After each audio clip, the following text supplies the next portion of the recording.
Hi, I'm Allison Taylor, and this is Present Sensing Psychotherapy. Today I'm going to talk about a topic that I see a lot of writing about, and that is regulation. You might see this word pop up as regulation, self-regulation, dysregulated, co-regulation, something that we do together. Um, and I thought I'd explore regulation through the lens of my approach, which is Gestalt therapy, embodied relational Gestalt therapy, where we invite our senses and our relationship into our work together to help understand what's going on for you. So, this is a piece I wrote called What Regulation Feels Like in Your Body, a phenomenological, hang in with me, I'll get to what that word means in a minute, a phenomenological exploration of embodied experience. You can find the piece on my website at presentsensing.com. So first, what is phenomenology in Gestalt therapy? What do we mean when we say phenomenology? In Gestalt therapy, phenomenology simply means beginning with your lived experience, what you feel, sense, and notice in the here and now. A phenomenological approach, or an approach that invites your present lived experience into the moment, it invites us to slow down and explore things like sensations, emotions, your breath, movements or gesture, impulses, images and metaphors, relational cues, so body language, facial expression. And we explore meaning as it emerges in the moment. And this is a little bit different than the story we might come in with that we attach to our experience. A phenomenological or present moment approach to regulation explores meaning as it bubbles up, as we make sense of what's happening here and now. This approach is not about interpretation or diagnosis. It's about experience as it's happening. So here's a little bit about why I think lived experience really matters, more so than diagnosis or labels or pathologizing a person in their experience. Traditional clinical approaches can rely heavily on diagnostic terms. I've experienced that in what I'm reading on social media and other pieces, people speaking about mental health. But phenomenology shifts the question from what you are to how you experience yourself. Instead of what's wrong, we might ask, what are you sensing? What feels alive in you? Or what feels muted or in the background? What is shifting in you right now? What's happening between us? Phenomenology doesn't avoid difficulty, it brings a humanity to it. Your lived experience becomes the compass for understanding yourself more clearly. So let's talk about regulation. What is regulation? What do we mean when we talk about that? And here's a phenomenological view of regulation. In general psychological terms, self-regulation typically means how you manage your internal state. And co-regulation often means finding a steadiness or a feeling of groundedness through another person's presence. It's something that happens relationally between yourself or even between yourself and the environment. But in embodied relational Gestalt therapy, regulation can be understood a little differently. Regulation is the experience of feeling yourself make sense to and with another person. I'm going to say that one more time. In Gestalt therapy, regulation is the experience of feeling yourself make sense to someone else and with someone else. So it becomes less about fixing or managing your experience and more about awareness, making contact or connection, and how you experience yourself being organized moment by moment. Organized is a slightly technical term, but your felt experience of making sense. It's like how you're organizing your experience, how you're making form, how you're forming your experience moment to moment. Let's take a look at self-regulation in particular, through a phenomenological or lived experience lens. Self-regulation through this lived experience lens looks like feeling yourself from the inside, sensing a coherence or a making sense of your experience, feeling yourself as whole, noticing your sensations without needing to fix or change them for the moment, having the support of another person, i.e., a therapist, to be with you and be curious with you about your sensations, thoughts, or feelings, having access to your emotional and bodily cues, again, without judgment or without making meaning yet. This kind of self-regulation could be felt as I make sense to myself. My sensations are available to me in a new way or at all for the first time. I feel internally logical. Self-regulation then becomes a felt, sensed experience, not something that you are missing, not something that you need to learn about or work on or achieve. You're always self-regulating in the environment. You're always going through that process of regulating yourself. It's not a goal to be met, but we look at how you are taking care of yourself. What's your process of doing that? How do you know it in your being? Co-regulation, something that happens between us. Let's take a look at co-regulation through this phenomenological lens. In Gestalt therapy, we can see co-regulation as feeling yourself in connection with yourself and another person. Feeling sensed, having the sense that you're really being met by someone or understood by another person. Finding clarity in yourself or your situation through relationship. Now, sometimes co-regulation isn't always something that is good. We can talk about co-regulation even in terms of how you feel impacted or activated simply by being in the presence of another person, or even how you feel influenced, impacted, the vibration in your being, even as you imagine another person. That is also a way we can talk about co-regulation. This is how I experience myself with you. There's always an other. This is how I experience myself in my warm jacket. I feel a softening and like I can snuggle into this jacket and go out into the cold. This is how I'm experiencing myself with you as you are telling me a scary story. I notice that I am experiencing some energy in my body as I'm hearing your scary story. So co-regulation isn't, in Gestalt terms, always about feeling grounded or settled or um, good.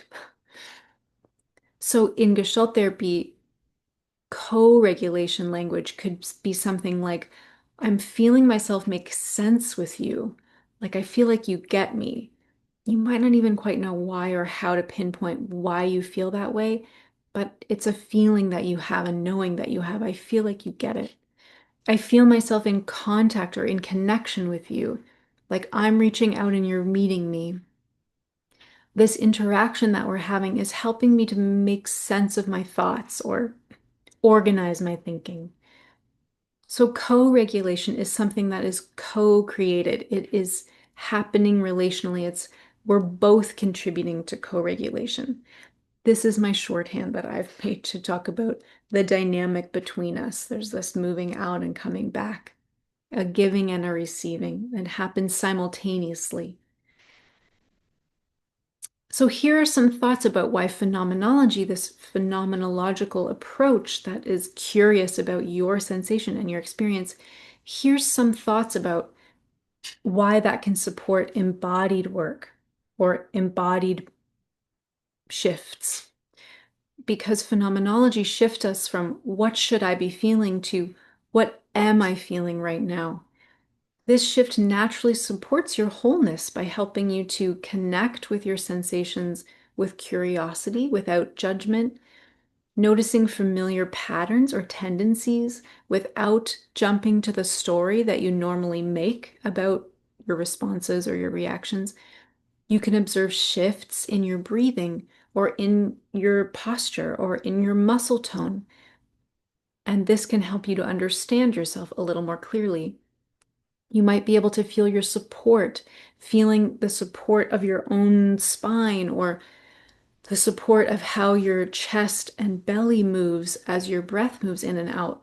That's your self-support. And you also might be able to connect more clearly to the support of your environment, feeling how the chair is meeting your body and how you're meeting the chair, feeling how the ground pushes up against your feet and how you push back against the ground. These are all things that can help you to feel yourself more clearly and make sense of yourself in the moment. If I am not at all aware of my chair, that gives me some information of myself in this situation with you. I'm so not even here with you that I can't even feel my bum on the chair. That's the reality of this moment. I'm here and I'm not here. These are the roots of embodied awareness. So there are many um, experiments that we could try together to sink into this phenomenological approach. Um, Here's a couple that I have prompts that I have come up with, but there are so many, and we could come up with some together. You might try asking yourself, what am I noticing right now? What am I noticing through my senses? What can I see? If that's available to you, what is coming to you through your eyes? What am I noticing right now in my audio aural field, if that's available to you? What tastes am I aware of? This information coming in through our senses that we are noticing here and now, that is the information of this moment. It's not the future, it's not the past, it's right now. And what sensations am I present with? Just checking in. You don't have to do a full scan of your whole self. Just let that information bubble up to you and see what you notice. In what ways do I feel here or not here? In what ways do I feel organized or coherent, focused, present, available to this experience? In what ways do I feel scattered? You might have your own words to describe that. And how does my experience shift in relationship? Whether I'm imagining a supportive other person or I'm finding myself another person that I can trust, it's an imagined other person or a real life person that's here. If I take in the room, looking away from you, notice my sensations in myself as I do that, and then I bring my gaze back to you and I take you in, does anything shift or change in me? It's not good, it's not bad, it's information. Oh, as I bring my eyes back to you, I notice my breath quickens, or I feel a softening in my shoulders as I see you there, taking me in. Whatever it is, it's not good or bad, it's information about how you're doing with this other person. So the intention is not to change or fix anything, but rather to feel your own sense making, taking in your senses. So this type of therapy, it's so important to me, is about connection and making some contact with our own experience and each other. It's not about correcting or fixing anything about you. Change in this approach, inviting phenomenological awareness, comes through awareness. That's the paradox. It's like in not changing something about myself, in staying longer with more curiosity with this part of myself, something already has changed and starts to shift. So change and possibility comes about through relational presence, how we are together, how I am with you, how you are with me, and perhaps through subtle or large movements, noticing our sensations and bringing curiosity as we meet ourselves and move with ourselves and each other, just exactly as we are. Phenomenology then can help you land in the reality, just in the knowing of your lived experience. I make sense in this moment. This is how I am making sense of myself with you. And from here, new possibilities can emerge. So to close, we are making sense through increased awareness, making sense of ourselves, learning to understand ourselves through increased awareness, and noticing what comes up in the relationship or in connection with our environment or with another person. It's teaching us through this phenomenological lens that regulation is less about fixing or managing myself and more about noticing what is happening in this moment. Because if I skip past that information and try to fix or change my breathing, like deepen my breathing, I am missing so much information about how my breath becomes shallow and quick with you or with this situation. I'm imagining giving a talk and I'm holding my breath. We could stay there and notice what is important about holding my breath as I'm imagining giving this speech. And do I hold my breath in other situations? I wonder what that's about. So, your direct lived experience becomes the sandbox, becomes the playground for new insights, clarity, and choice and discernment. When you bring awareness to something, you then open the possibility for having some choice in your next move rather than being on default, being in a default mode. I hope this was interesting. I hope you'll let me know your thoughts as you're listening or reading this. Thank you so much for joining me if you've made it all the way to the end. And if you'd like to learn more, my website is presentsensing.com. And I'm so pleased to have you here. Thank you so much for your time.